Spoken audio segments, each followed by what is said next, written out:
some of the barriers that we find, we health workers, and as far as accessing SRH services are concerned, in the perspective of the adolescent girl and young women, is stigma.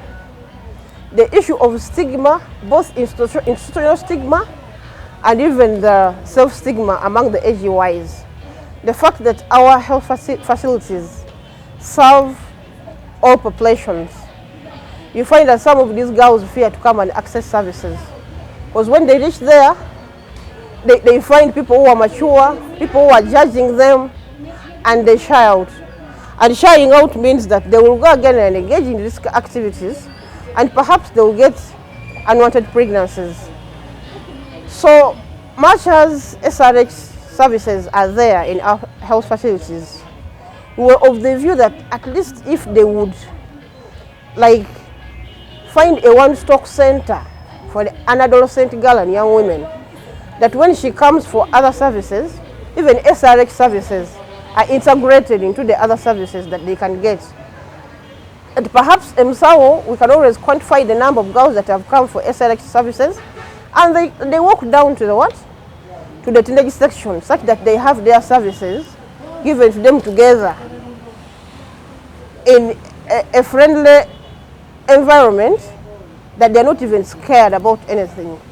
Then the other thing is the attitude. We still have some health workers who have got negative attitudes, that when they see an adolescent girl and young women coming in to access SRH services, they stigmatize them, they preach to them, and these girls go ahead into the community and cascade down the information and tell the other girls that what?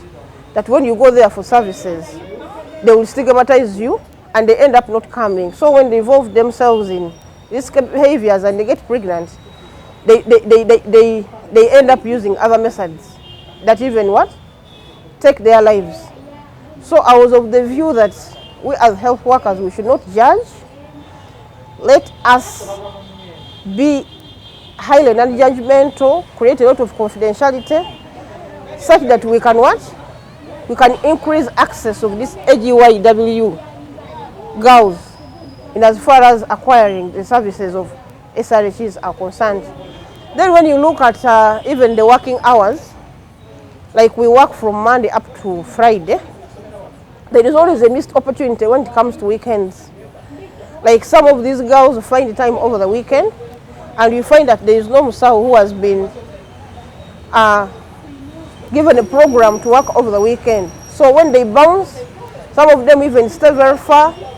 Issues of transport, really there is a missed gap. So we're really advocating that if they could look into that, to bring more staff on board, to encourage them, such that maybe even those weekend days are catered for, because these girls, most of them find time over the weekend and there is no MSAO. Then also to give tailored services, really giving tailored services to an adolescent girl, services that would be a little different from what? From these other adults. If we could find also like a young adolescent person, like a cascading the same information in the adolescent what? Corner, it would help out, because adolescents listen very much when fellow adolescents talk. And for them to have our telephone contacts as we, the folk people, it's like that anytime that they need help, they can reach out to us and we have them penetrate through the facility. Another issue is the stock out of what? Of contraceptive what? Modalities. You'll find that most of the adolescent girls and young women love the modern methods. Things like cyana press, things like implanon, things like IUDs.